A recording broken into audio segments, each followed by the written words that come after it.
Hello everyone, welcome back to my channel. This video I'm going to be showing us how to make jollof rice, and we're going to be using turkey to make it.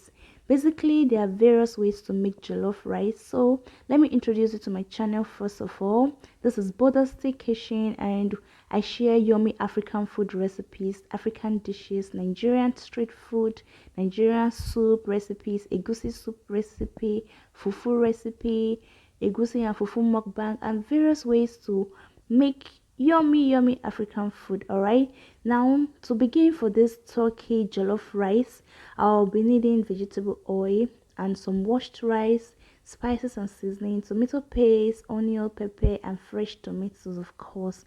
Now let's go ahead to cook the turkey. I want you to know that jollof rice can be flavored with goat meat, beef, chicken, even fish. All right, so if you are cooking with any of those meats, you can use the same format which I'm using. Just season it with your various spices and seasoning as you want it. Make sure it tastes good, and if you like pepper, if you want it spicy, you can add a little bit of pepper, and of course the onion flavor.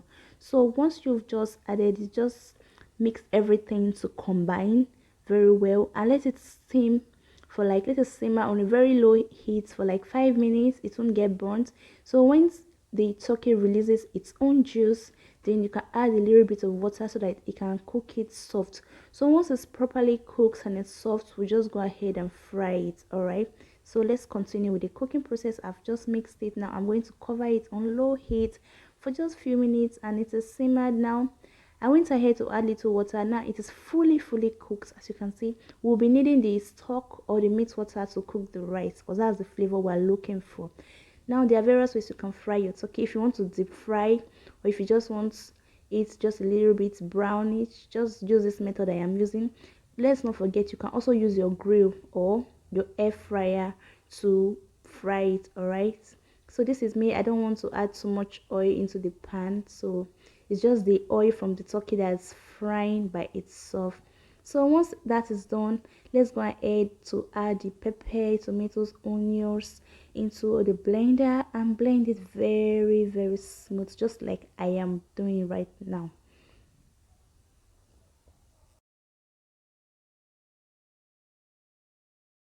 After I am done blending, in the pot I went ahead to add the vegetable oil. You can use groundnut oil, you can use coconut oil, olive oil, depending on your choice. Go on to add some chopped onions and allow it to saute for about a minute. Please don't allow your onions to get burnt. All right, and it should be on medium heat, not low heat, just basically medium and not too high.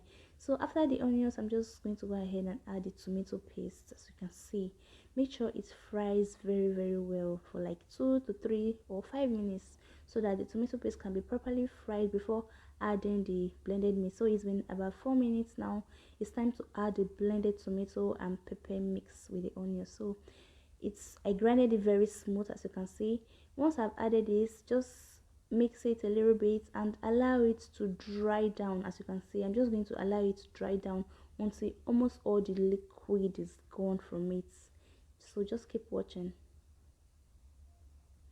As you can see, it's now dried down. Can you see the bottom of the pot? Yeah, this is what we're looking for. This is the time to season the paste, this mixture. Time to season it with all the seasoning that we're going to use for the jollof rice. We're almost there. Our jollof rice is almost ready. Don't forget, you can use this method for any meat of your choice. No, now this is curry powder I added, and just one seasoning cube because my rice is not that much, and a little bit of salt, of course.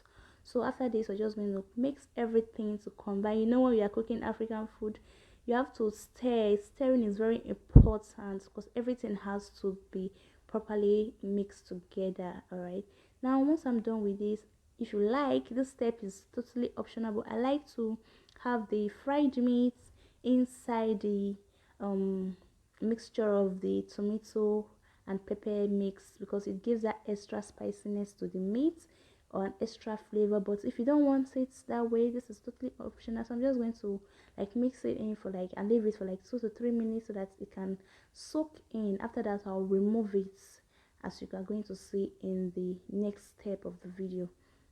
Now I have removed it. It's time for us to continue with the cooking of the rice. Now this is the water from the turkey, from cooking the turkey. I just rinse it in, and then we can add more water later if you need extra water. So after that, I'm just going to mix everything, allow it boil a little bit before adding the washed rice. This jollof rice recipe is a hit. You're definitely gonna love it. If you follow this step, you're definitely gonna love it. Now the mixture is already boiling, time to add the rice. And after adding the rice, we're just going to go ahead and mix everything properly. You know, when you're cooking Nigerian food or African food, even soup, we tend to mix a lot, because why not? Why are you cooking if you're not cooking? Of course. Now once this is done, I'll go ahead and add a little, very little amount of water, because we want the rice to be soft. But if you don't want, just if you don't like overly soft rice, you don't have to. If you think the liquid you have will be enough to cook your rice, why not? Go ahead. So I just added a little amount of water. Now after this, I'm just going to cover it and let it cook until the rice is fully soft. Don't forget, at this stage you can taste for your salt, for your seasoning. If you think it's not enough, this is the time to adjust it. All right, so now this water is properly okay. Now it's time to cover it and let it cook for some minutes. All right, so guys, it's been about 10 minutes now, and the water has really gone down. So I just want to mix everything together so that it will mix together. Can you see the oil from the turkey at the top of the rice? Oh my goodness, this rice is so flavorful. In fact, my favorite jollof rice recipe is either goat's meat jollof or turkey jollof. I love those two combinations. So now I've already stirred it, and you can see the rice is almost ready. At this stage, I'm still going to cover it until it is fully cooked. So you don't have to add water because the rice is almost soft. So I'm just going to cover it until the whole liquid is dried from the rice. And don't even forget, you can allow it get burnt a little bit, because that's where you get that smoky flavor from, when the rice is burnt. So guys, can you see this? This is so delicious. It looks so good. If you ever try to try this jollof rice recipe, please get back to me, send me pictures. I would like to see the outcome. This is so good, and this recipe can pass for party rice, get together, party jollof, Nigerian jollof, Ghanaian jollof, African jollof rice recipe. This is so good, and it goes well with some fried plantain or dodo, as we usually call it in Nigeria. Thank you so much for watching. Please don't forget to subscribe, like, Click on the subscribe button for more videos.